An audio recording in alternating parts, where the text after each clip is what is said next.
Welcome to Comedy MX's Cartoon Classics channel. Binge out on the animated Superman, Popeye, Bugs Bunny and Friends, Technicolor classic tunes, animators UB Iwerks and Max Fleischer, Mickey Mouse, Betty Boop, and all your cartoon favorites.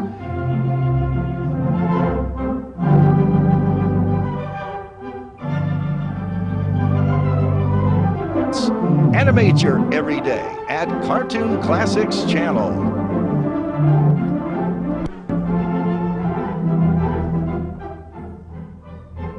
So return with us now to those golden days of yesteryear.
At home?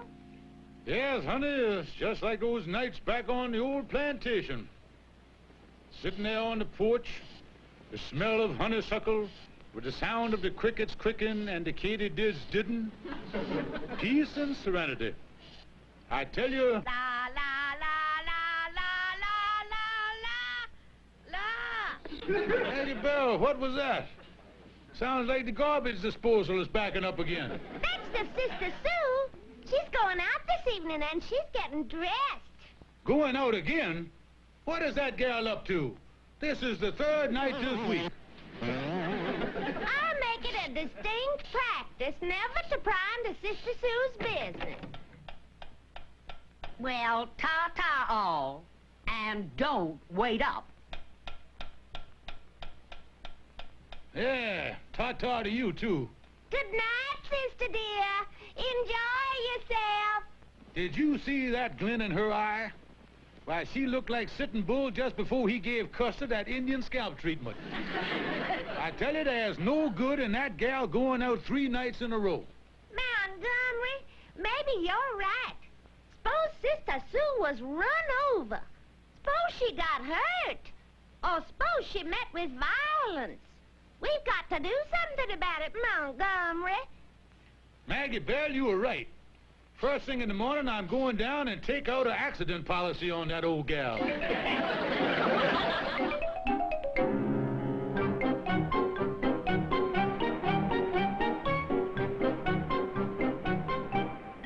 Well, Colonel, it appears to me you have a problem. Your sister-in-law has been out 4 nights in a row. Yeah, Calvin, my friend. She didn't get in till 3 o'clock this morning. Why, she's become a real nocturnal nanny goat. You don't suppose that Sister Sue has gone and got herself a boyfriend, do you? At her age? Ha! Don't be silly, Calvin. That would be like an old rusty bed spring in the flophouse going boing. I see you reading the paper there, Calvin. What's new, son? Well, I see that bandit struck again. What bandit is that? Well, you know, Colonel, that woman who's been breaking into jewelry stores at night. The one they called the polka dot bandit. Polka dot bandit? A woman?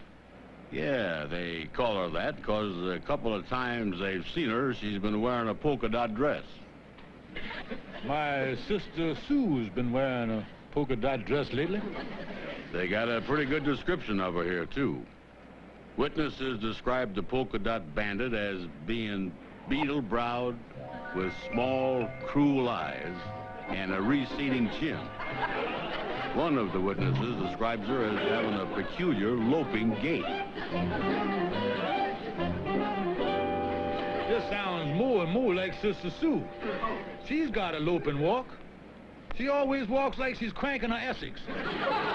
Now, Colonel, you don't think that Sister Sue could be the polka dot bandit, do you really? I don't know what to think. I've been putting all these pieces together here, and it adds up to a pretty jaily jigsaw puzzle.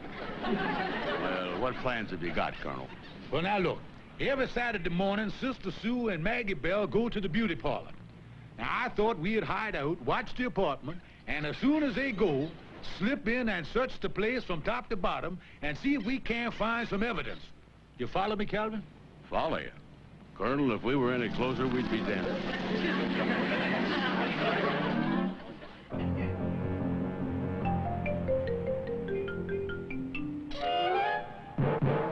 Colonel, how long are we going to have to wait? These cans are empty, but the memory lingers on. They should be leaving any moment now, Calvin. Quick, Calvin, here comes somebody. How did it do? Wow.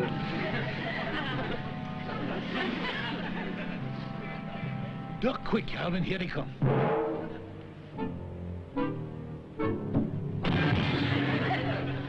You all right, Colonel? Yeah, but those throwaway bottles sure are rough on the head.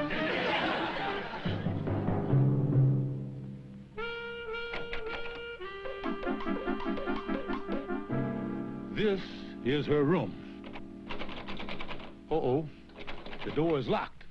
That proves she's dishonest. If there's anything I can't stand, it's dishonest people. Yes, Calvin, down in Nashville, the name Klaxon was always symbolic with honor, pride, and Southern nobility. Yeah, Colonel. Your papa was always a perfect gentleman. I remember when they rode him out of town on a rail. He tipped his hat to all the ladies as they went by. Calvin, you search under the bed. I'm nervous, Colonel. I know the old rhinoceros is out. Ouch. But I don't like prowling around her cage. Uh-oh. Wait a minute here. This drawer is locked. Uh-oh, that's a bad sign, Colonel. Oh! Look at all those fancy bracelets. Yeah, and a string of pearls and rings and expensive-looking brooches. This proves it, Calvin. Sister Sue is the polka dot bandit. Yeah, it sure looks that way, all right. She must be one of those schizophrenics. She got two complete different personalities. Don't be silly, Calvin. If that old goat had another personality, she'd have used it years ago.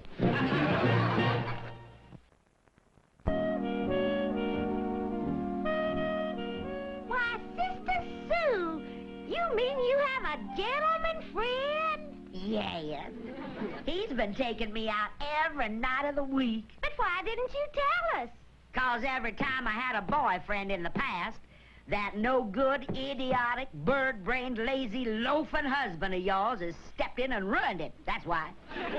What's he like? Where did you meet him? Well, his name is Clarence Shepherd, and he's sort of old and wealthy. Oh, Sister Sue, this sounds so romantic. I'm just dying to meet him. Well, last night he said he had something important to talk over with me, and I... Yes? So I invited him up to the apartment this afternoon for tea. Oh, I'm so excited. Well, Montgomery won't be home until evening, and I'll go shopping, so you lovebirds can be all alone. Of course, it's too bad he's not young and handsome. Listen, Maggie Bell. After you have made as many trips as I have on the romance merry-go-round, you don't wait to grab the brass ring. You grabs whatever you can. 'Cause, honey, it may be your last time round.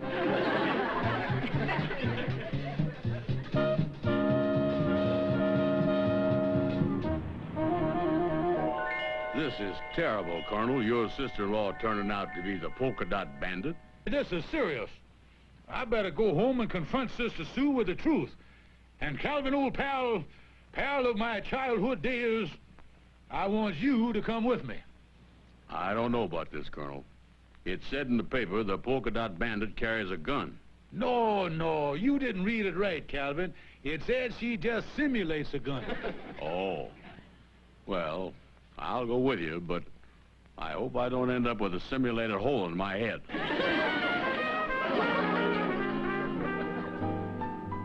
Can I get you another cup of tea, Mr. Shepherd?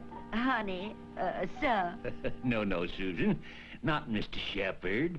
Clarence. Not Susan. Susie. Susie. Clarence.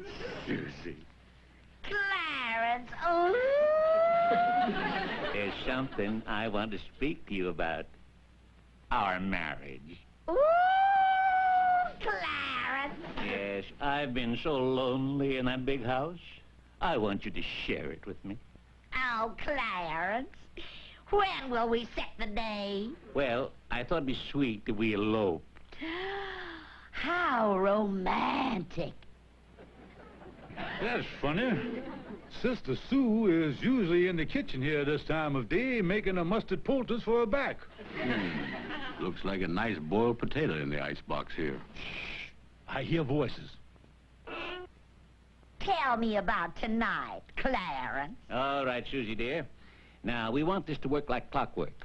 We'll wait until it's dark, and I'll have the car out back. If the coast is clear, you signal from the window. Sister Sue is talking to some guy named Clarence who's one of the mob. No.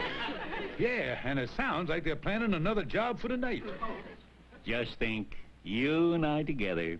Why, we'll steal a light from the moon, the sparkle from the stars. Sounds like they're planning on pulling some pretty big jobs. Oh, Clarence, dear. We'll be together always. I can just see us in the big house. Me cooking your supper, bringing in your pipe and slippers, and sitting on your lap in front of the fire. Boy, they sure do have a wrong slant on that place. Yeah, they sure do. How do you think your family's going to take this? Well, I don't know about that brother-in-law of mine. I don't want him to interfere. Oh, Colonel, they're talking about you. Well, perhaps I'd better have a little talk with him. Oh, that won't be necessary, Clarence. I'll make some sort of deal with my sister, and we'll both take care of him tonight. Calvin, I've heard enough. Let's get out of here. Calvin, this is a mess. My sister-in-law is the polka dot bandit, and she's planning somehow to use my own wife to help knock me off tonight. Yeah, it sounds like she's planning on feeding you some homicidal ham hocks, all right. Hey, I really need some advice on what to do. I gotta work fast. Well, there's one consolation, Colonel. If the old gal does knock you off, she'll get the chair. Well, that's no help, Calvin. And anyway, they could never squeeze that fat walrus into the hot seat. They'd have to give her the juice in the Morris chair. How did it do? Pardon me, that's my pizza pie.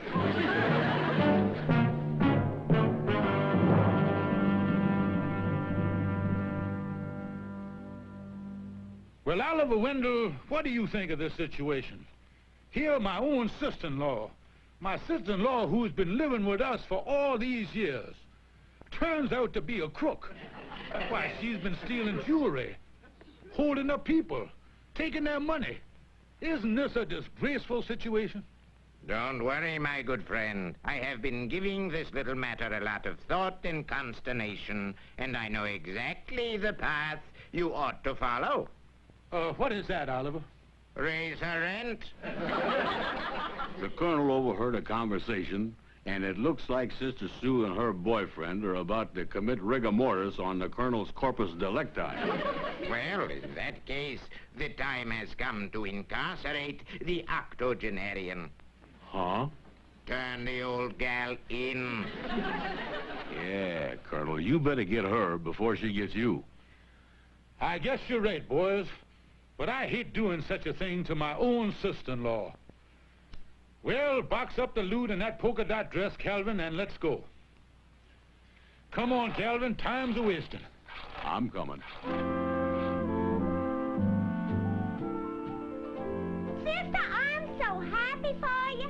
I'm simply beside myself with joy. Well, just as long as that old foof Montgomery doesn't come around here and spoil things. Where is that Montgomery anyway? Well, I called the office. He wasn't there.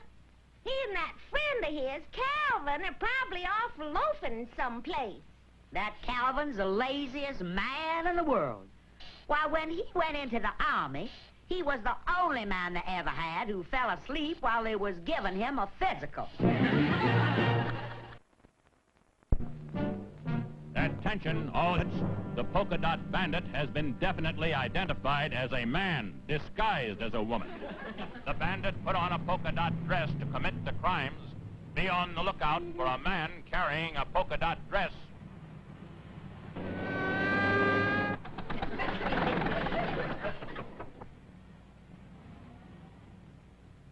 Well, I got the polka dot dress and the jewelry in this box here, Calvin. We'll go in and turn the old gal in. It's the only honorable thing to do. Oh, the shame of it all. Well, I don't know about going in the police station here. There is a one-way door if ever I saw one. This is Sergeant Thomas at the 27th Precinct. We just got a hot tip on a polka dot bandit. Yeah. Two fellas just walked into the station. One of them is carrying a box. Yeah, looks like a lost and found case. I'll call you back. Excuse me, sir. Servant of the people. Yeah, we got something important to tell you. Well, what is it? Well, you see, it's this way. What was that? Just one of the main cell doors in back, closing. Well, what I wanted was, you say you got cells back there? Certainly. This is a police station, isn't it? Would you excuse me a minute, officer, while I go over in the corner here and have a little confab with my friend here? I just can't do it, Calvin. That iron door slamming is draining the courage right out of me. Yeah, it gives you the cold shivers, doesn't it? Right now, it feels like an Eskimo chiropractor is giving me a massage. But you have to do something, Colonel. Sister Sue's planning on Mickey finning you in the Never Never Land tonight. You're right, Calvin. It's my duty. You again? Yeah, sir. I want to... You want to what? Uh-oh, Calvin. There goes that Eskimo again. He wants to tell you about the polka dot bandit. Well, I think we know all we need to know about the polka dot bandit. You know who she is? She? The polka dot bandit's a man. Oh, no, she's not. She just walks that way. What are you talking about? The polka dot bandit is a man disguised as a woman. Now, if we can pick up a guy carrying a polka dot dress in some of the loot, we got our man. Yeah. Excuse me, my good man. Yeah? Please forget the whole thing. Thank you, sir. What thing is that? The thing he was gonna confess to you, dummy. I mean, Sergeant, sir. What's that? Hey, what's going on here? Confess what? What have you got in that box there? What box, sir? That box you're holding. Oh, you mean this empty box here? The one that doesn't have anything in it. Well, well, look what we have here. So you're the polka dot bandit, eh? And you came here to give yourselves up and chicken out. Oh, no, sir. Then explain that polka dot dress and all that jewelry. Well, you see, what happened was, the thing is, that is, we didn't, I told,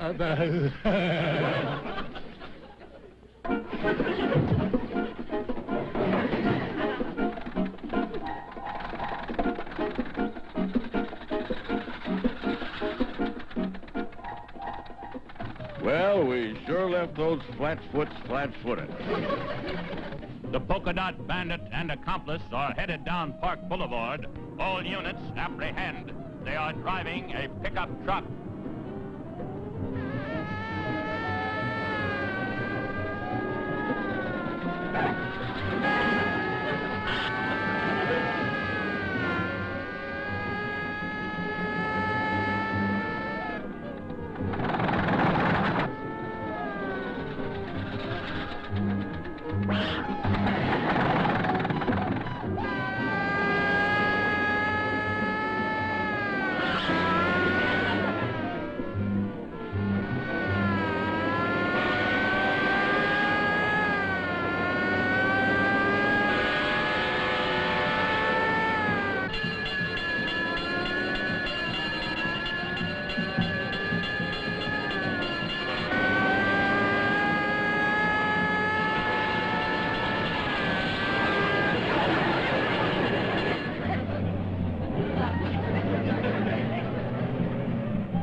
I'll duck in this garage and throw him off the trail.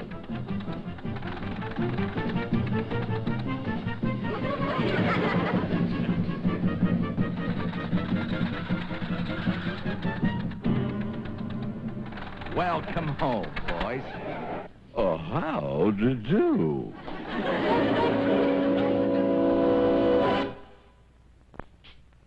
Why, Calvin, I think this is perfectly dreadful. You and the Colonel locked up like that. How in the world did you ever get out? Oh, they questioned me for a while, but they said I was too stupid to do anything crooked, and they let me go. Wasn't that sweet of them? What about the Colonel? Oh, he's still sitting in the Iron Motel. They think he's the polka dot bandit. How do Maggie Bell and her sister feel about the whole thing? Oh, they're so mad at the Colonel, they'll never speak to him again. I think if they meet him in the hereafter, they're going to snub him.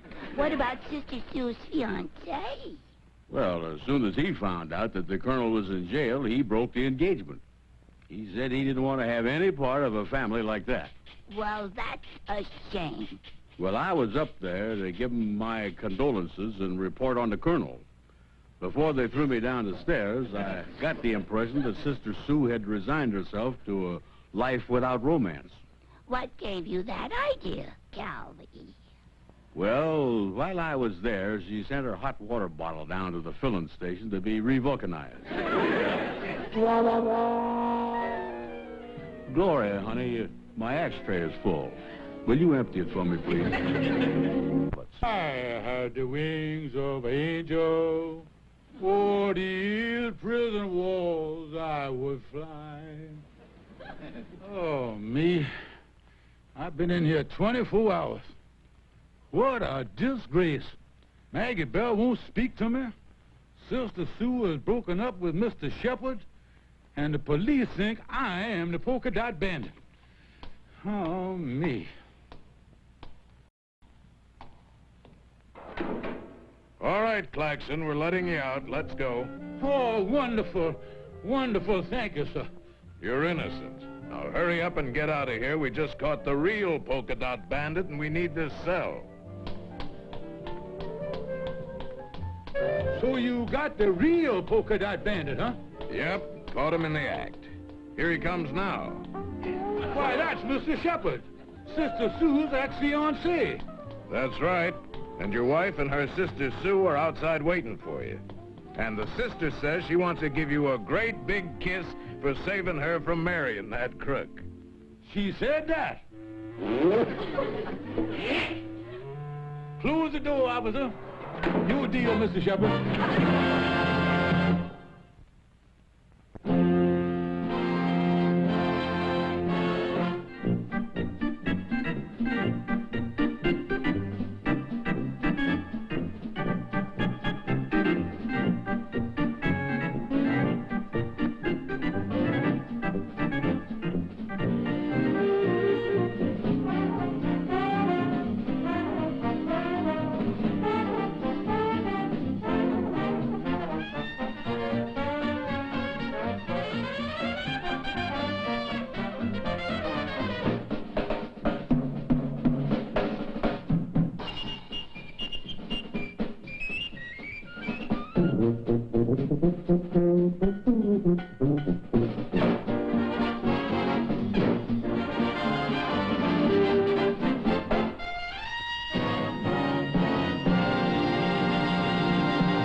It's just wonderful that your new boyfriend is starting to get serious. Oh, he's a dreamboat, all right. Big and strong and handsome. Why, when he looks into my eyes, sister, I flip. Every time I meet him, he's so polite. He seems like a perfect gentleman. He is so far. Darn it. Uh-oh, that's Montgomery coming home. I can't wait to tell him the news. You tell him alone, Maggie. I'm too shy. All right, sister.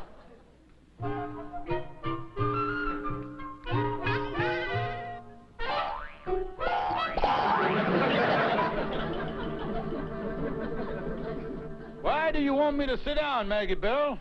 Montgomery, I have something to tell you. Yes, go on.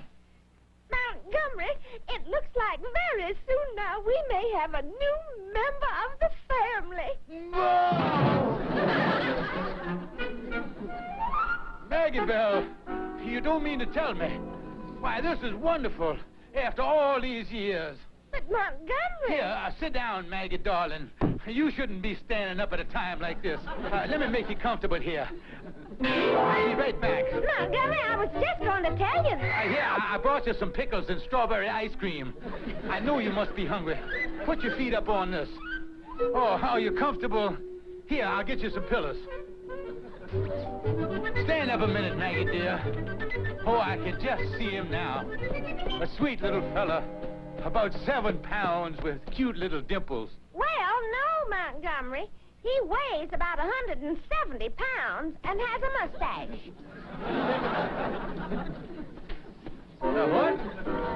Listen, I don't know much about it, but I know they don't come that way. Montgomery, I'm talking about Sister Sue's new boyfriend. You were talking about what? Her new boyfriend. Looks like the real thing, Montgomery. Well, for heaven's sakes, I thought, here, let me sit down here. Wow. So Susan's got a boyfriend, eh? Well, what do you know? What's the old goat's name? He's not an old goat, Montgomery. His name is Charles Blockwell, and you'll meet him tonight. He's coming over when he gets out of the precinct.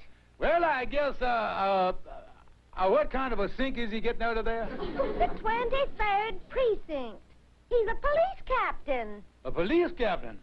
How you like that? I never thought I'd wind up being a blood relative to a patrol wagon. This stuff is good. Why don't you have this more often?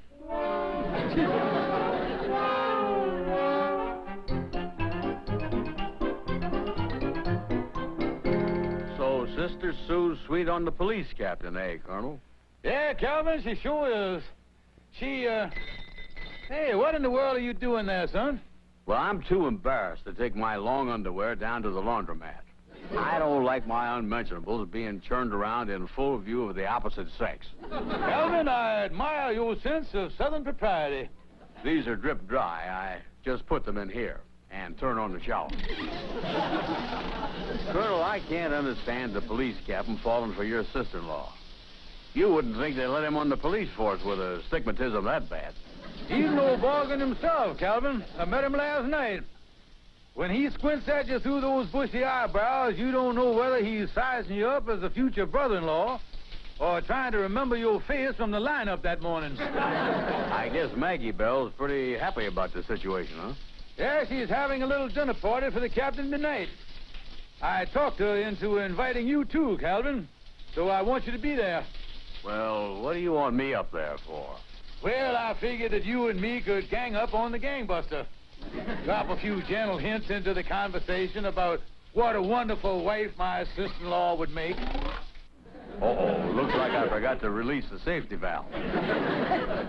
On to see a matrimony, you figure you found the right tugboat for the old scow, huh? Well, I don't look at this fella so much as a brother-in-law as I do a sister-in-law disposal unit.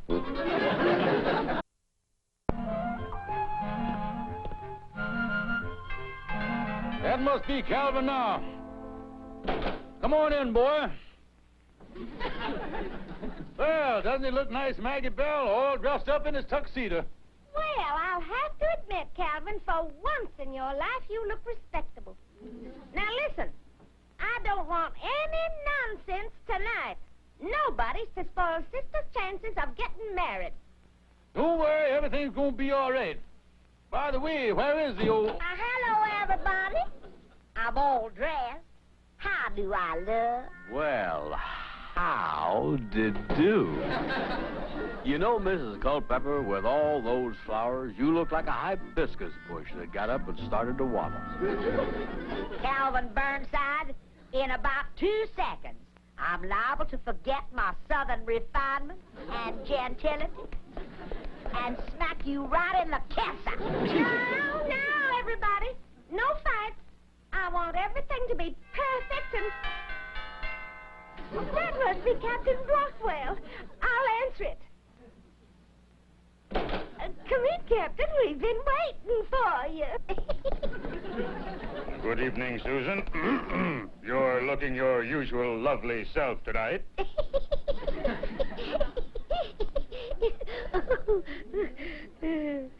Oh, Chuck, you're working?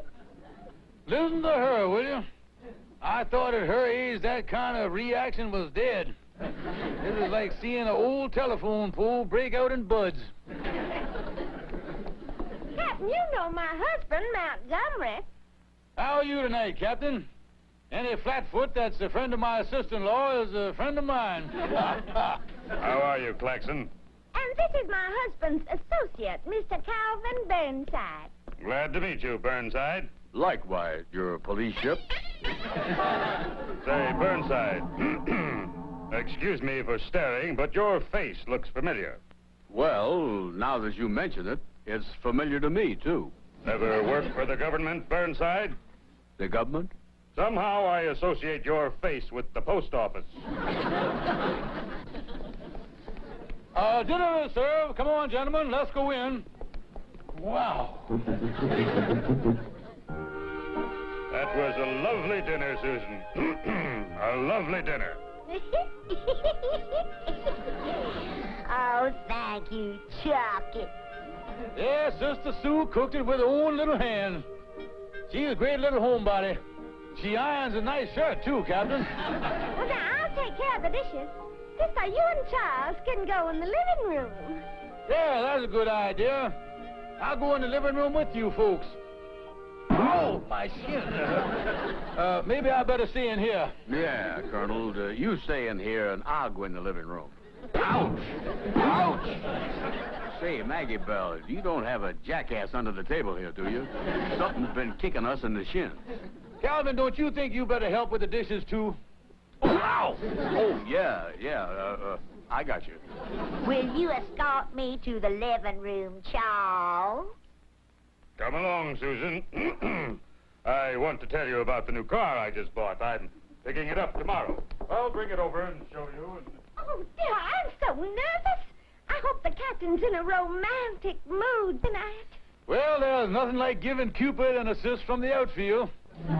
I think I'll go down in the basement and blow all the fuses in the living room.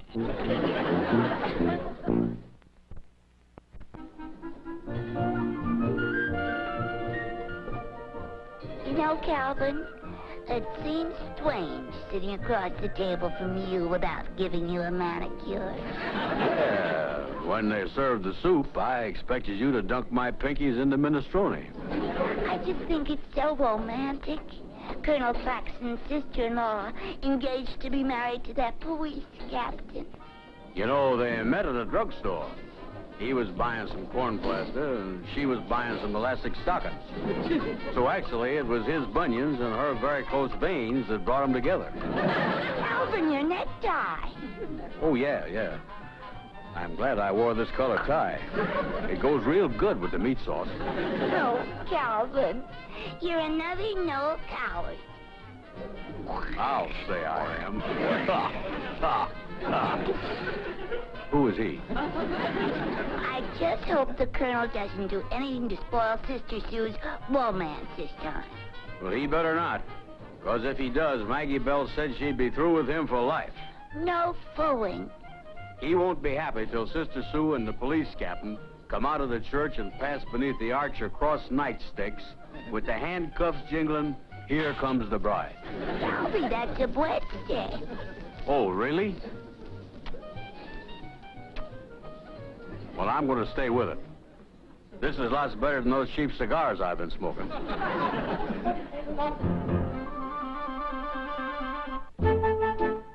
Well, there's the automobile, folks. Isn't she a beauty? Oh, Chucky, I don't think I've ever seen a more beautiful car in my life. It'll be wonderful for our honeymoon. Yes, and just think, it's only a week off. It's beautiful, Captain Blockwell. Just beautiful. It's the most wonderful shade of green. Look inside here, folks. Just look at this dashboard. Chucky, what a lot of buttons. Yes, I've got all my police equipment in here. Two-way radio, switch for the siren, special lights. Quite a few buttons on the dashboard, all right. I think it's wonderful, you and Sister driving to Niagara Falls in this beautiful brand new car. Oh, I'm so excited. Won't you come in, Chucky, and we'll have some tea? Fine. You think the car's all right here on the street? Shouldn't you lock it? No, it's all right. No one bothers a policeman's car.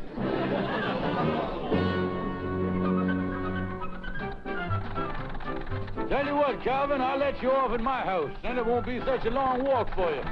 Say, you got your old car fixed up, huh? It's not running bad. Yeah, running pretty good. But the brakes aren't too good. Here's my apartment house now. Yeah, well, there's a nice parking place. Where? Right between that green sedan and that delivery truck. Oh, yeah. Let me stop the car here.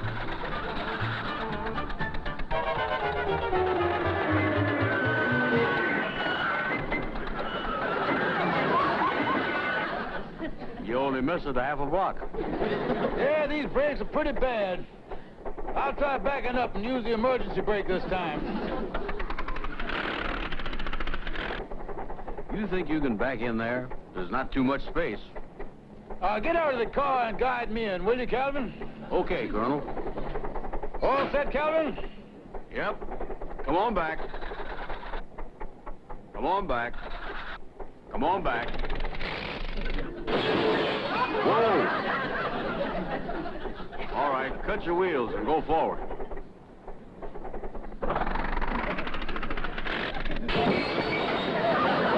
Whoa!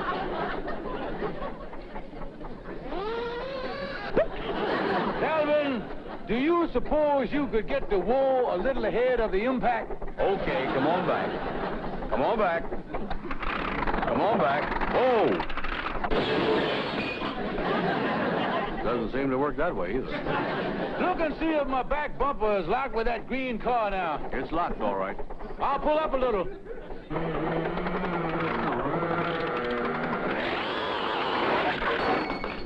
Is this bumper clear? Yeah, clear off the car. I think if I back up now, that'll do the job. Okay, come on back. Come on back. Whoa! We came out together on that one. Did I do any damage to that car? Oh, nothing that 3 weeks in the body shop wouldn't cure. Oh, me, look at that mess. And I don't even have calamity insurance. Yeah, you must have done about $200 damage to that car. Listen, Calvin, I got to get out of here. You take my car and drive it over to your place. Park it in the back someplace. But, Colonel... Listen, Calvin, get out of here like I tell you. Now get in there and drive it away. Oh, me. I better get up to my apartment before somebody sees me out here. Is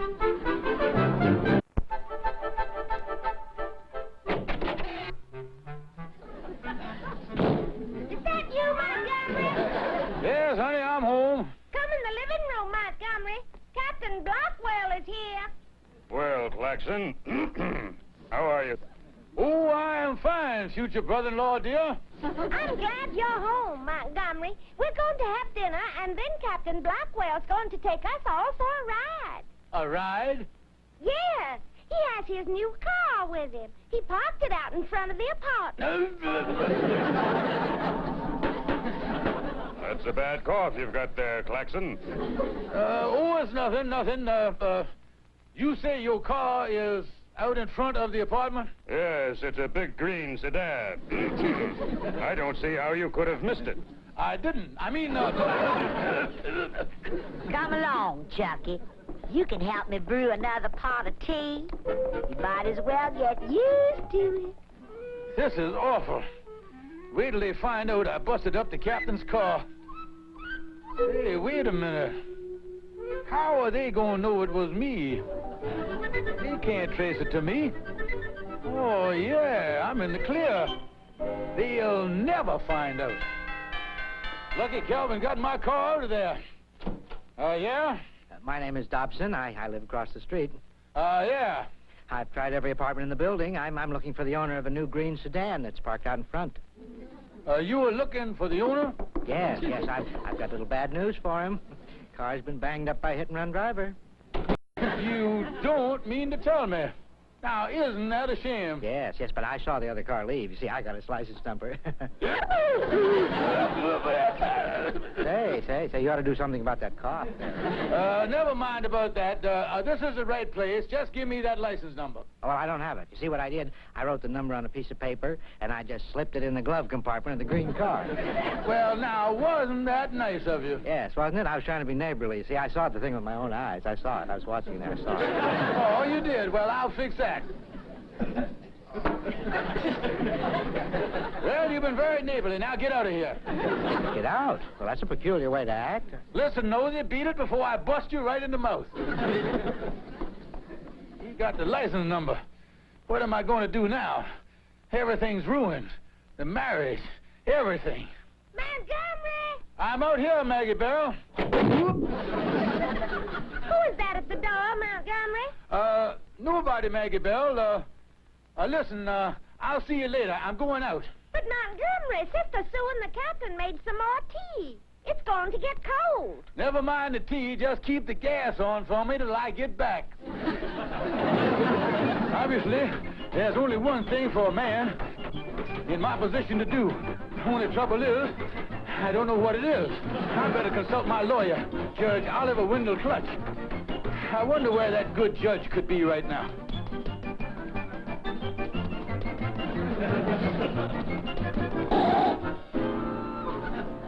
Why, Oliver, it's you. What are you doing in those dark glasses? Well, it's against the Bar Association to advertise. I wouldn't want to be embarrassed in case Chief Justice Warren were in the neighborhood. Listen, Judge, I have to talk to you. I'm in terrible trouble. I banged up my future brother-in-law's new car. I thought I was in the clear, but some stupid neighbor got my license number. Now, in about a half hour, Maggie Bell and Sister Sue and that police captain are going to go for a ride in the captain's car. And that's where the number is, in the glove compartment of that car. Well, if that's all they have on you, the thing to do is extirpate the incriminating evidence from the vehicular depository. I beg your pardon? Swipe it out of the glove compartment. Oh, yeah. I still have a half hour. I'll see you later, Judge. Very well, Colonel. Why, Judge, you got another advertisement on the back. Oh, yes. And the way my legal career is going, I'm making more money with my back than my front.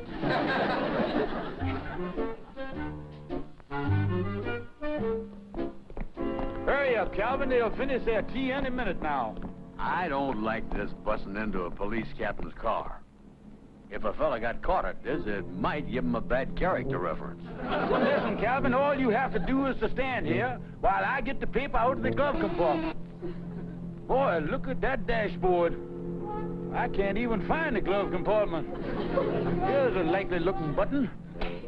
Hey, Colonel, you turned on the red light. Turn it off quick. Uh-oh. Better get out of the car, Colonel. Somebody just come around the corner wearing a blue suit. Oh, who is it? Well, it's either a policeman or the flattest-footed Air Force officer I ever saw. Oh, it is a policeman. Now, just lean against the car here and act nonchalant. Well, Calvin, the market did pretty well today. The bears have been freezing out the bulls, and Amalgamated Consolidated has moved up to a new low. All right, you two. Yes, officer. Whose car is this? Calvin, he wants to know whose car this is. What car? What car, officer? The car you're leaning on. He means the car we're leaning on. What does he want to know about it? What do you want to know about it, officer? Whose car is it? Calvin, he wants to know whose car it is. What car? Hey, listen, what's going on here? Now, look at this car. It's all banged up. You guys are acting mighty suspicious. Yeah, so, well, you see, that's the trouble. You see, this is my new car, and the thing got banged up, and that's what we're upset about. Oh, yes, yes. We're awful upset, officer. Oh, well, that's a shame. You better go down to the precinct and make an accident report. Yeah, that's what we intend to do.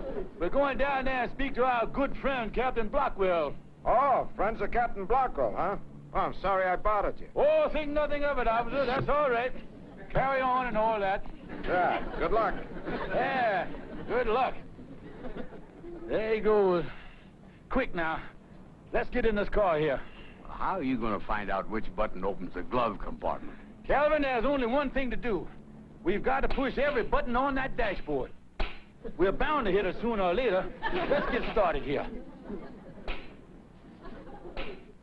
I can't understand where Montgomery is. We finished tea 15 minutes ago. Yes. And he knows we all want to take a ride in the new car. Well, that's all right. I'm content to just sit here and listen to the radio. Oh, is there something special on, Captain? Oh, no, I'm trying to get the police band tuned in. Attention, Ah, all units. there we are. The polka dot I'd like to bandit check has up been with the police definitely call. identified as a man disguised as a Well, woman. that sounds like one of our squad cars coming in now. Colonel, I've been pressing on this button here, but nothing happened. That's Calvin Burnside. Bad enough we busted up Captain Blockwell's car. If he ever found out we broke into it, he'd never be sucker enough to take that old sister-in-law off our hands.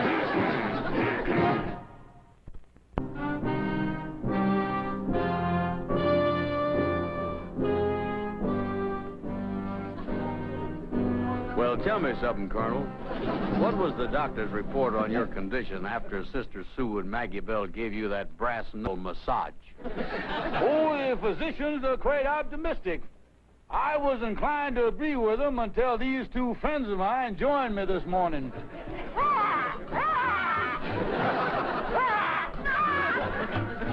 I know how you feel, Colonel. I wouldn't want to be an hors d'oeuvre at their cocktail party.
Look here, Colonel. Here's a job that might be right for you. What is that, Calvin? It's a outdoor work, good pay, start at the top. No, that ad's a little misleading. I called him up, and it turned out to be painting gas tanks over in New Jersey. Well, here's another ad here. Now, let me get a focus on it. Watch it there, Calvin. Yeah. This employment can be dangerous even if you're just reading about it. Your wife, Maggie Bell, and her sister really laid down the law about you getting a job, huh? Yeah, the charming ladies has been leaving little hints around the apartment. Yesterday, they padlocked the icebox on me. Well, you aren't going to let them force a retired Southern gentleman like you into the jaws of employment, are you? No. Now, I look at it this way. Hello, Colonel Montgomery J. Klaxon speaking. What's that?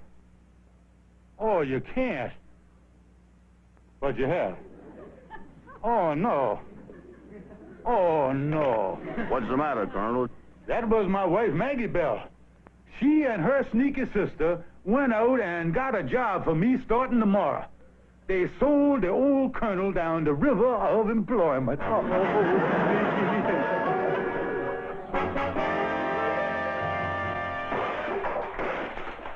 get out of this house and get to work, you loafer. Don't you scream at me. Don't you scream at me, not to scream at you. Don't you scream at my sister while she's screaming at you. Don't you scream at me while I'm screaming at my wife. Help! Driving trucks and delivering television sets is beneath my dignity as a Southern gentleman. Ha! Anything heavier than 10 pounds is beneath your dignity. Morning, ma'am. You lose this job, Montgomery, and out you go for good. We'll throw you out lock, stock, and mandolin. You can't threaten Colonel Montgomery J. Klaxon. We Klaxon stood fast at Antietam, Shiloh, Gettysburg, and Chicago. Sure was a short war, wasn't it, Sister?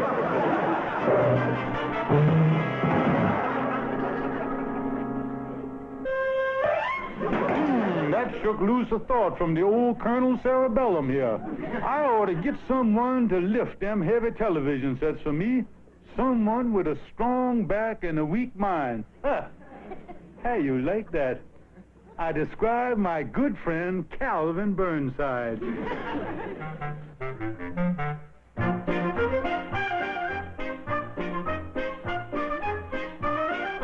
You sure this is the way that Ed Sullivan got started?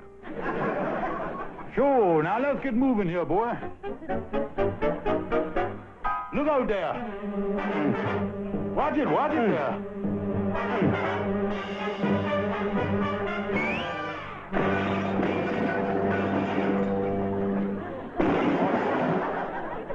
I either popped my pancreas or slipped my sacred iliac here. How is that? Okay, but I think you overstraightened me. Now my shoelaces are too tight. Never mind that. Go in that drugstore, call the boss at the TV store, and find out where our next pickup is. I better stay here and rest up. Let me check the headlines here and see who the government's giving our money away to this week. Oh, by the way, Calvin, the phone number is Plaza 4321. Plaza 4321.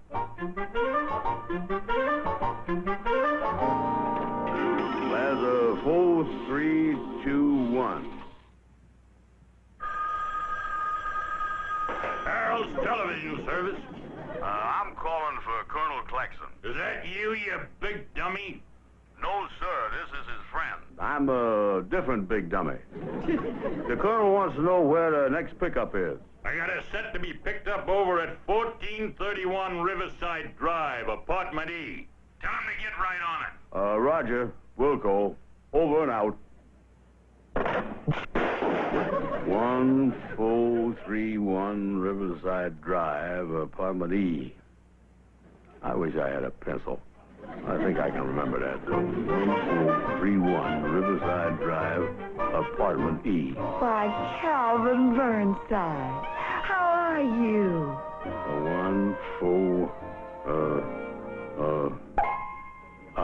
How to do? Calvin, you remember me. I'm Gladys, the waitress at the 330 Club. The 330 Club? Yes, on 136th Street. 1431 Riverside Drive, apartment E. Is there something wrong? Oh, no. Calvin, why don't you give me a ring sometime? I got a new number. New number? Yes. Instead of Monument 9999, it's been changed to Morningside 7796. Yeah, Morningside 7796. I'll call you, honey. Bye now. I'll just give that address to the colonel. Now, what was that number again? Calvin, I was just checking on the Lucky Buck contest in the newspaper here. The winning number today is 555-6321L.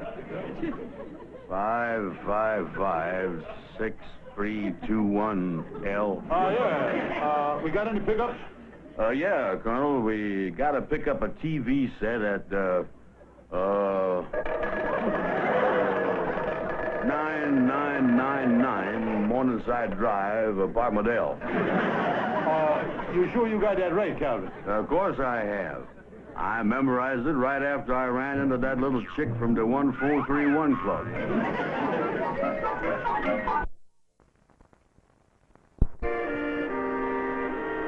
After the bowl is over, after the break of moan, after the dancers leaving, after the stars have gone.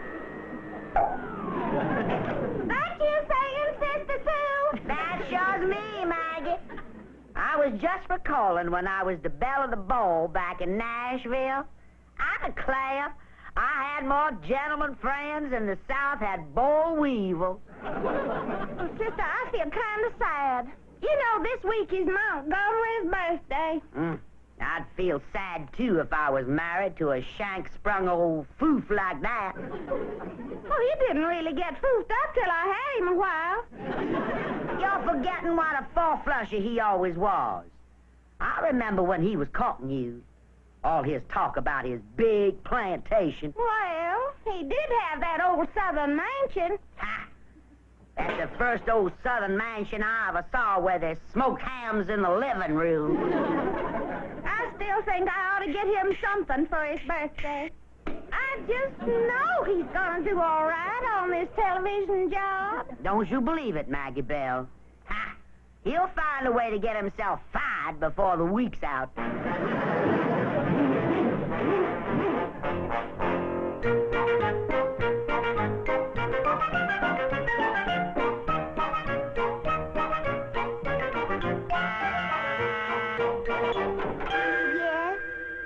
How did do? Excuse me, ma'am, but I'm Calvin Burnside. That's with a big B. And we've come here to pick up your little old television set. My television set? Yeah, this is 9999 Morningside Drive, apartment L, isn't it? Yes, but... Well, we got an order to pick up a set here, honey child. Well, I guess my husband called you from the office and forgot to tell me. Husband, huh? Where's the set, madam? Right in here. Oh, come, all married women have got husbands. There it is. It's got TV, a tape recorder, FM, AM, hi-fi, record changer, monaural, and stereo. You know, it makes me self-conscious being in a room with a machine that's smarter than I am. Well, I have to go shopping now. You will be careful, won't you? They calls me Careful Calvin.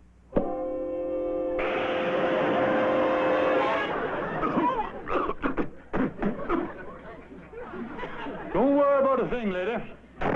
Ah, nice-looking gal there, Calvin. Yeah, she looks like a toothpaste tube that's been squeezed in all the right places. Never mind that. You get a grip on the set there, and I'll be right with you. Well, I knew television was getting pretty crummy, but I didn't know it had sunk this low.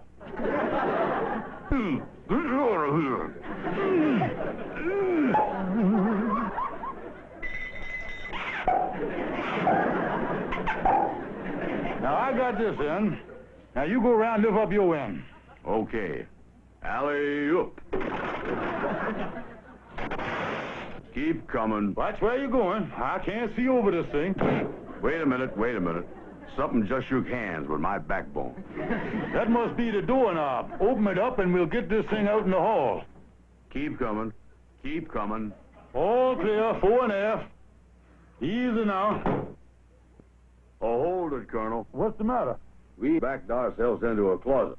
I can't see my face in front of my hands here. Well, feel around for the doorknob. Yeah, I'll feel around and I got it. Sure is cold. Get your hand off my nose, will you? I thought that was kind of wet for a doorknob. Uh-oh. What? There is no doorknob. Listen, Calvin, we got to get out of here. Now, stand aside, dummy. I'm going to get a running start at that door. 1, 2. I just found 3. Doorknob.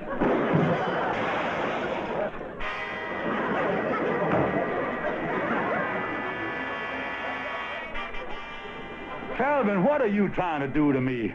If I mess up this job, Maggie Bell and her sister are going to book me into the fracture ward for an unlimited engagement. Yeah, I wonder if Ed Sullivan got this bruised up learning television.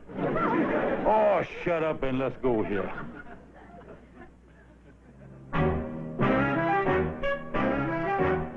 All right, keep coming. I'll keep coming. I'll hold it. There's the stairs. Yeah, they is mighty steep stairs. It's going to take us a long time to get this big set down that Grand Canyon. Nothing to it, Calvin. We'll have it down in a jiffy. Now, I'll go first. All right, keep coming. I'll keep coming. I'm coming. I'm coming.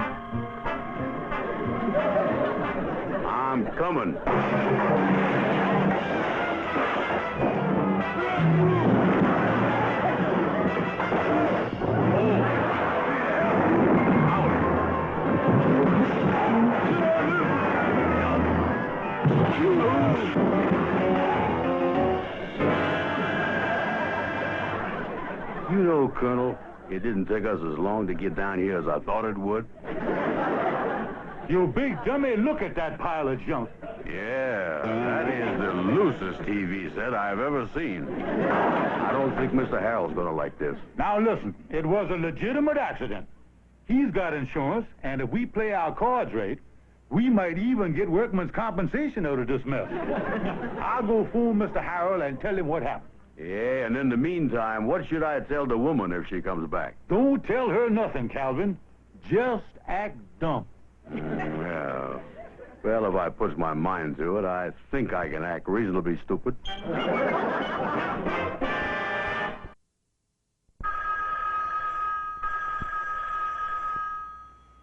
Oh, Harold's TV repair. Oh, Mr. Harold, this is Colonel Klaxon. Oh, is it really you this time or that other dummy? No, this isn't him. This is the head dummy. And I got something to ask you, Mr. Harold. Well, I got something to ask you. When are you going to pick up that TV set? Well, The man's been waiting at his apartment all afternoon. Mr. Harold, you're not talking about the set at 9999 Morningside Drive, apartment L, are you? Of course not. I'm talking about the set at 1431 Riverside Drive, apartment E. Excuse me, Miss Harold. Could you repeat that? Your words slipped past my eardrum before I could get a grip on them. 1431 Riverside Drive, apartment E. I wonder if workman's compensation covers the ears. Miss Harold, I'll get right over there and pick it up.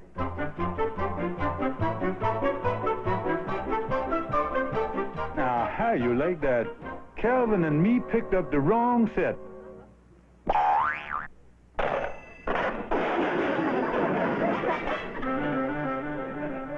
We were doing all right until we got the television set out in the hall. And then... watch it there, Oliver. You practically hung yourself into a fractured skull. Anyway, the television set ended up busted into 1,000,000 pieces. As your counselor, I can only advise you to do what any law-abiding, intelligent, substantial member of the community would do. What is that? Hide out till the whole thing blows over. Yeah, that's fine, but Calvin is waiting over there with the busted set. He don't know what's happened.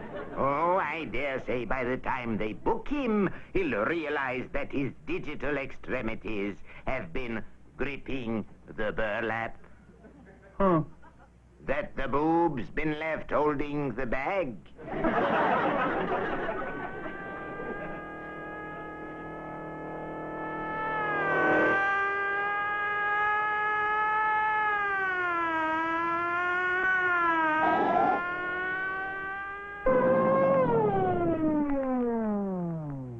Name?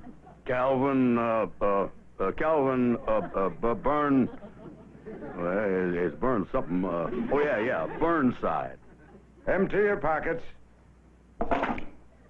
Give me your right hand. Hold it. Okay, now a profile. That's him, the big dumb one.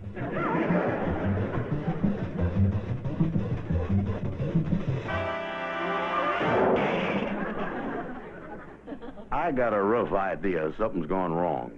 I'm going to kill that colonel.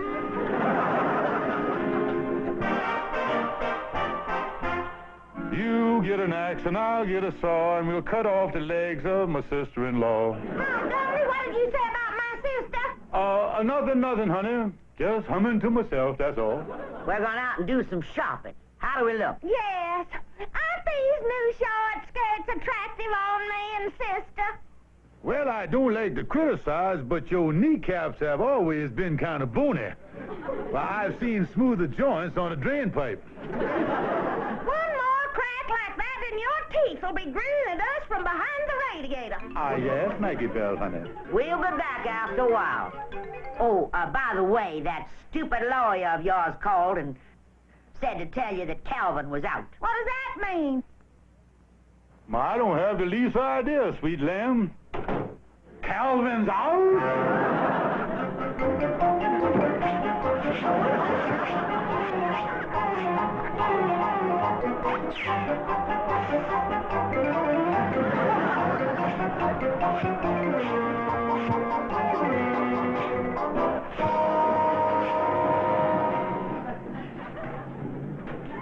Don't just stand there, dummy. Give me a hand. If that big, stupid Calvin ever got in here, he'd turn me into Colonel Burgers. He's gonna, the thing is,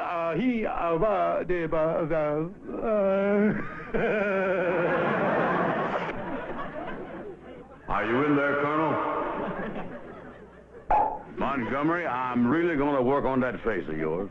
I'm going to close everything that's open and open everything that's closed. You certainly are thorough, aren't you? Listen, I had to pay that woman $300 for the TV set before that judge sprung me out of that iron motel. And I'm taking it out of your hide. Wait a minute. You wouldn't hit a man with a bad liver, would you? You haven't got a bad liver. Oh, no? I had one for lunch. Oh.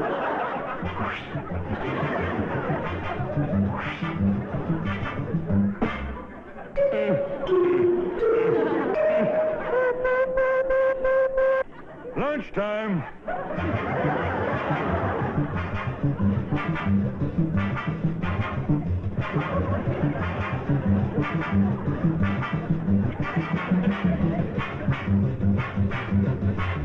All right. Go ahead. Hit me, Yankee. Yankee, I'm from the same town that you are. Go ahead. Trample on the stars and the bars. Oh, I wouldn't do that. Turn your back on Stonewall Jackson, the boys in gray, the magnolias, the chitlins, the corn pone, and everything that we hold sacred as Southern gentlemen. But, Colonel... Hats off. They're coming down our street.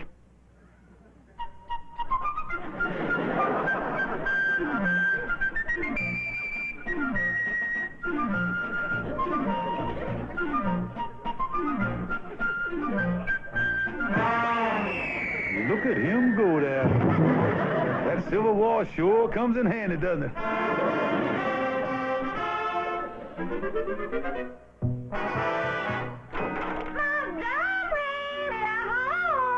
Where are you, lammy pie? Lammy pie? How come you smiling?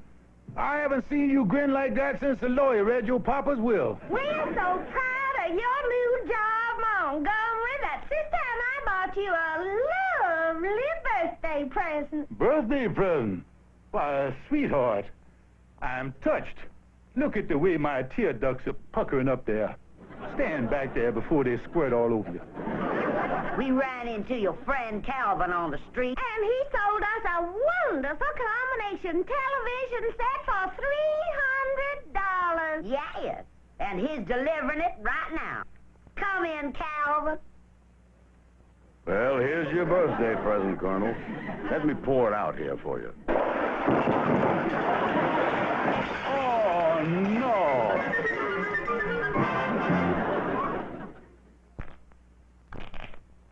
Hey, Colonel, here's a good job in the paper. Deckhand wanted on municipal yacht. Local cruises only. No, Calvin. Don't fall for that one. I answered that once. That's a job on a garbage scour shoveling swill into the ocean off Sandy Hook.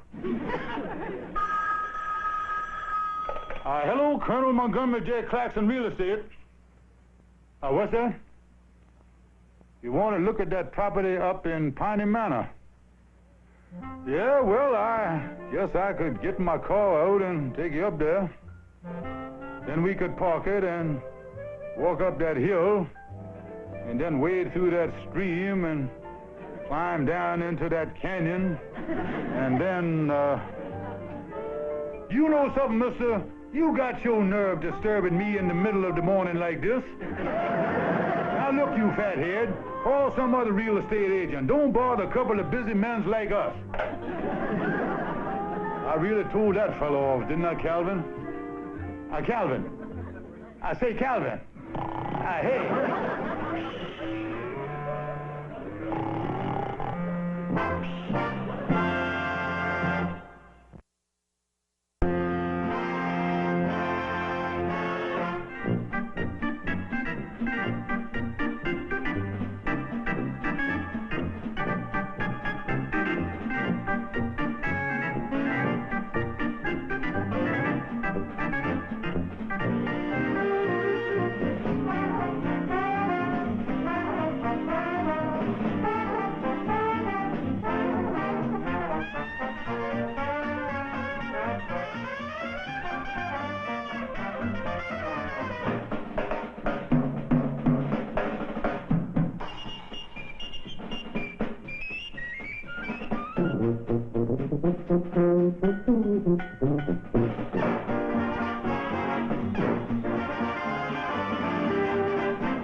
Culpepper. There it is. Montgomery J. Klaxon's residence. Colonel Klaxon speaking. Telegram for Susan Culpepper. Oh, yeah, she's here, too. Okay, bring it up, please. Thank you, son. That's for my sister-in-law. You're welcome, Colonel. Now, wait a minute. Here's a little something for your trouble. $1. Thank you. Montgomery,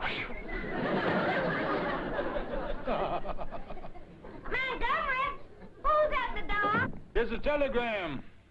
For Sister Sue. Who's it from, Sister Sue? Why, it's from Nephew Newton. He says he has wonderful accommodations in California. San Quentin or Alcatraz? Don't you go disparaging my family, Montgomery. What does dear Newton have to say, Sister dear? Montgomery, Newton wants you to ship his car to him in California. What car? You know very well what car. The car you agreed 6 months ago to store for him in the shed behind your real estate office. The one you said you'd jack up and never use. Oh, yes, that car. That's the one he wants me to send him. You march right down to the freight office and make arrangements to ship it to California. Do you hear me, Montgomery? Wait a minute, Montgomery. Has anything happened to that car? Now, what in the world would make you even suspicious that something's happened to that car? Because you are a low-down, sneaky, double-crossing chiseler. Well, as long as you are not basing your statement on idle rumor, I won't take that as an insult.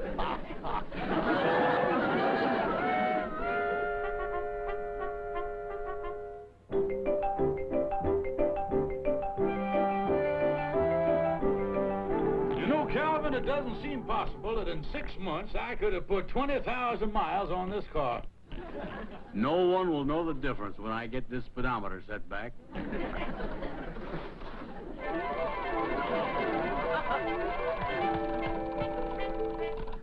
How's that, Colonel? Move it up a little bit. That's it, that's it. Now we can take the car to the garage and get that free 1,000-mile checkup. Come on out, Calvin. You know, Colonel, I think you ought to get those tires retreaded. They're completely bald. And this one's got a bunion. They're not too bad. Let me pop that bulge back in there.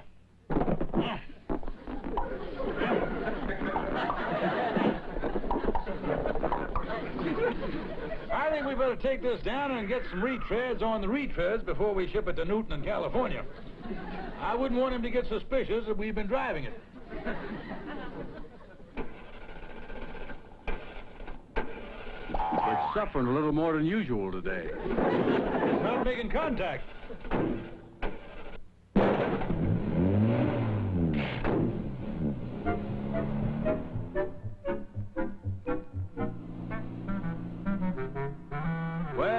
Retreading shop, Colonel. Over in the next block. I'll turn left at the corner here. No, Calvin. Don't you remember, since we threw the front end out of alignment, you can't make a left turn. We can only turn right. Oh, yeah, that's right. We'll have to take the long way around.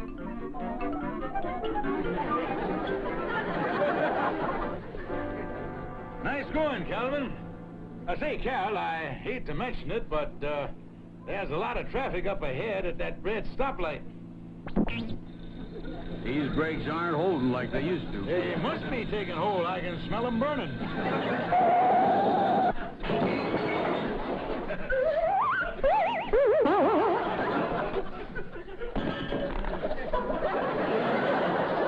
If that cement truck hadn't been here, we might have gone right through the red light and got a ticket. Never mind that, you dummy. Let's get out of here before we get hardening of the arteries from the outside.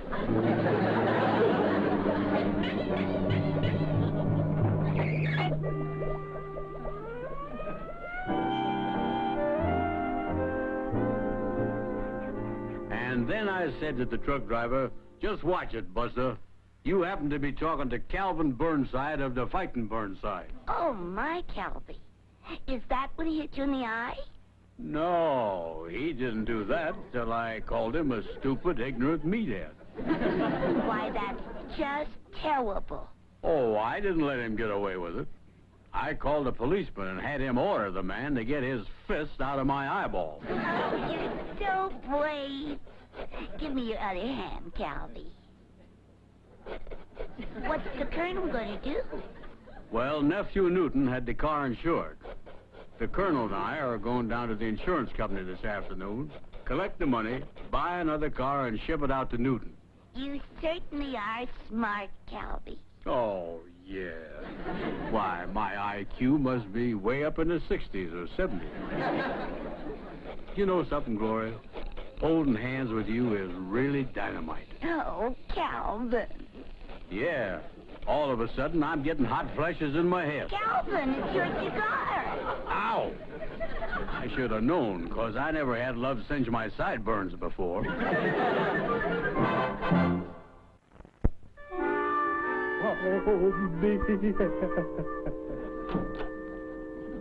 How come you're all broken up, Colonel? I looked up Nephew Newton's insurance policy on his automobile. He kept the fire and theft, but he canceled the collision. It's too bad we didn't hit a gasoline truck instead. Then the survivors could have collected on the fire insurance. What are we going to do, Colonel? Well, I'll just have to go home and tell Maggie Bell and her sister the truth. After all, accidents can happen, and...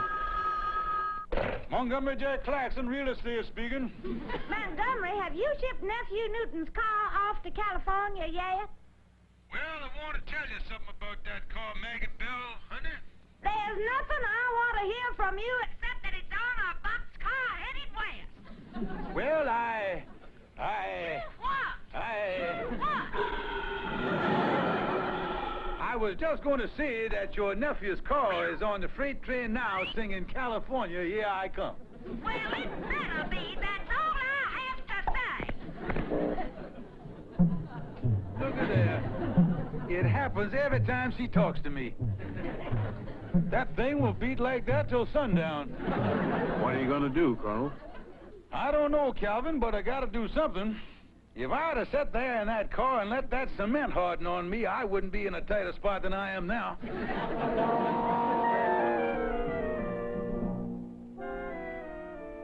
Judge, that's the whole story. Newton's car is wrecked. There's no insurance, and I'm supposed to ship it to him in California. What do you think of this? Well, Colonel, it sounds to me like you've committed another case of self-inflicted barbecue. Self-inflicted barbecue? You've cooked your own goose. I know that, Judge, but is there any way I can extricate myself from this mess? Suppose you were to take out a collision policy now and rearrange the date of the accident. I think I see what you mean. Take out a policy and then report the accident like it just happened. Yeah, I got it, but, Judge, are you sure this isn't a shade on the dishonest side? Oh, no. You'll be doing just what they do with a delayed fight broadcast on television. You're simply bringing them the accident at a more convenient time. That's a brilliant idea, Judge, and I thank you from the bottom of my loyal Southern heart. Before you go, Colonel, would you mind telling me that story in reverse and threading me back to sea level?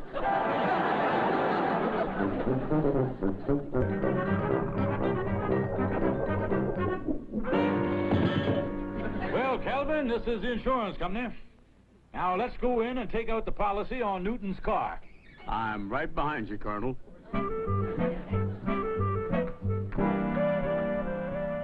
How to do? Did you see the fellow that hit me? Stop it, you big dummy. We've got important business with this company, and we got to keep our minds on our toes. How do you do? May I help you? I'd like to get a collision policy on a 1956 coupe. Yeah, a gray one. Well, we have several excellent policies. Here's one that covers collision, upset, contact with a moving vehicle or stationary object. And this, damage resulting from... Will it cover us if we should hit a cement truck waiting for a red light? Of course. And it also covers all risks involving... We'll take it. Where do I sign? But don't you want to read it? No thanks, as long as it has a cement truck clause in there. Just give me a pen and I'll put the fair and honorable name of Klaxon on the document. Very well. Here you are. If you'll put down your address, we'll send you the policy and bill you for the premium. Here you are, sir. Pleasure to do business with you, sir. Well, I don't believe we've ever sold a policy this quickly before. We Southerners talk slow and act fast. Tell me something, sir. When does this policy go into effect? Why, it's in effect now. Now? By now, you mean now, don't you? You don't mean mountain time now or Pacific time now or anything like that. You mean right now, this very moment now, on the nose now. Yes, I do. What's this all about? Nothing, sir, nothing. We just want to get all the facts in case we have to sue later. Well, thank you, mister. We'll be seeing you again sometime. Good day, sir. Now what do we do, Colonel? We'll just dilly-dally for a few seconds. We don't want to be too obvious.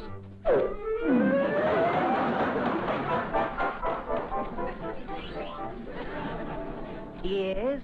Can I help you? I'd like to report an accident. Just a minute. You're the two men who were just in here and took out this policy. That's right, sir. While we were in here signing up for it, their car was completely demolished out front. Yes, sir, that's right. According to the eyewitnesses, it must have happened while the ink was drying on the signature. You say this accident happened in front of the building just now? Sir, you can go look for yourself. It's the car with the back seat full of cement. But this is most unusual. If you'll just sit down there for a moment, I think I'll have one of our attorneys speak to you. Thank you, sir. You see, Calvin, we're getting action here. Getting a lawyer to speed up paying us our claim. Yeah, this is the kind of company to do business with, all right. You know, that's a mighty fine policy we bought. Yes, sir. Look at all that official curlicues and that big seal. Makes you have a lot of confidence in the company. And look at all the big printing there. What does it say? Well, it says here, the company assumes all liability. Claims paid, cash or certified check. You know, this is really a free and easy company, isn't it? I'll say. What does all that small print say? I always carry this jeweler's glass for scrutinizing insurance policies and installment contracts. Now, let's see. Here with penalties for defrauding. $5,000 fine. 6 years in the penitentiary. Say, this is great. If this company tries to defraud us, we can throw them in jail for 6 years. We can throw them? Well, let's see. In case of misrepresentation or fraud, the insurer can take criminal action against the insuree. What's the matter? We are the insuree. What about it? Well, if we are the insuree, we are going to end up sitting in the jailee. Get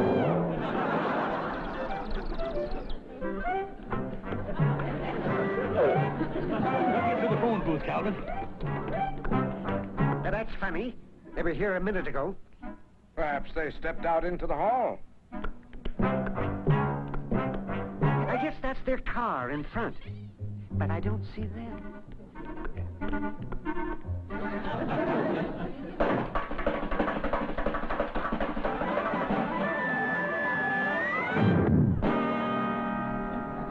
Well, this company's got offices all over the city. You dummy, we panicked ourselves right back to the same door.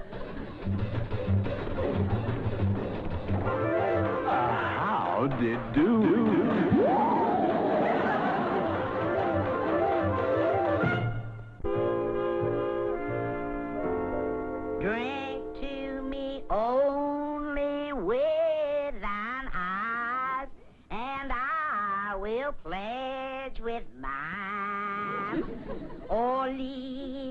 kiss within the cup, and I'll not ask for wine. Is that you saying, Sister dear? Yes, Maggie Bell. I was just recalling those happy days at the Mardi Gras. Remember the hoop skirts, and the laughter, and the gentlemen callers, and the magnolias? I think of those days once in a while. Then Montgomery walks in the door, and I want to lie down and die. What bothers me is what that puffed-up old foof done with my nephew's car. Don't you think it's safe to trust him, Sister Sue? The only time I'll trust that man is when he has gone down the lonesome road in that velvet-lined phone booth.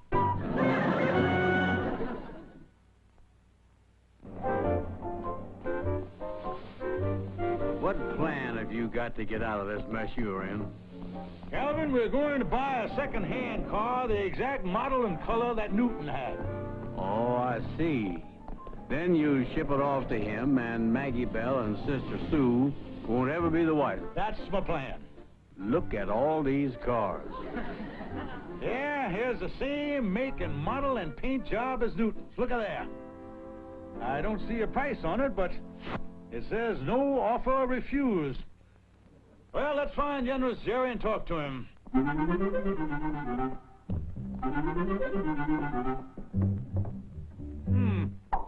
Nobody here, Calvin. Oh, excuse me. We didn't see you crouched behind the door there. Can I help you, friends? Are you the trading fool? Yes, sir, that's me, Generous Jerry. Generous to a fault. Well, sir, we like that gray coupe out there with the blue upholstery. Yeah, the one that says no offer refused. How much is that car? We don't set prices around here. You're dealing with a trading fool. The customer makes his own deal. Well, what would you say to $500? $500? I paid $800 for it. No, I have no willpower. All right, you got yourself a deal. How about the monthly payments? Anything you say, friend. You're the boss. I'm just here to make you happy. Well, I could afford $25 a month. Fine with me. Now, how long do you want to pay it off? Colonel, I think you ought to take at least 24 months. Don't be silly, friend. Why rush yourself? Instead of 24 months, why don't you spread it out? Spread it out? Sure. Make it easy on yourself. Pay me $25 a month for 36 months. Now, how's that, friend? That sounds wonderful, Colonel. Now, sir, I suppose you want to know something about my credit rating? Not at all. Your face is your credit. Now, here are the keys. Just drive it home, friend. Well, sir, thank you very much. It's a pleasure to do business with a nice... Wow. Excuse me, Mr. Generous Jerry, but would you mind unlocking the door here? Oh, I'd be happy to, but before I unlock it, I wonder if I could have your name. Just a formality, you know. Yes, glad to give you my name. It's, Fine. Just sign it on the bottom of this little 3-page contract here. Right here. That's it, friend. There you are, Mr. Trading Fool. And now, sir, if you would be so kind as to unlock the door, we shall be on our way. First, there's just one or two other little formalities to take care of. There are. While we're in the signing mood, would you mind putting your name on a few of these papers here? I suppose I could.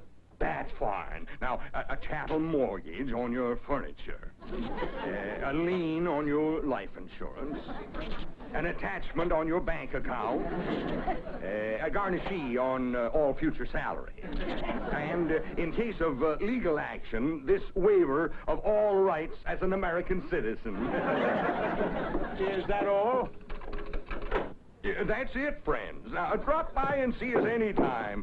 Preferably not later than the 6th of the month. Oh, you doll. You've done it again.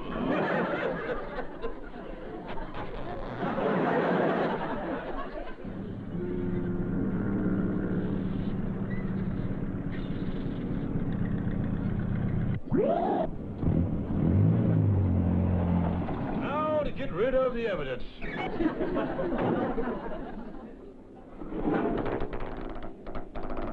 Holy cow, Colonel, we forgot the tow rope.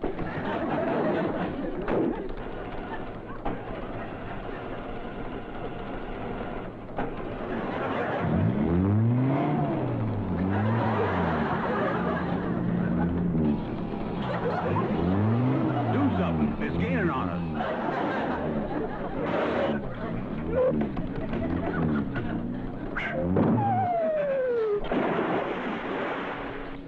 Boy, that was close. Now we'll take the new car down to the freight office and ship it off to California. Nobody will know the difference.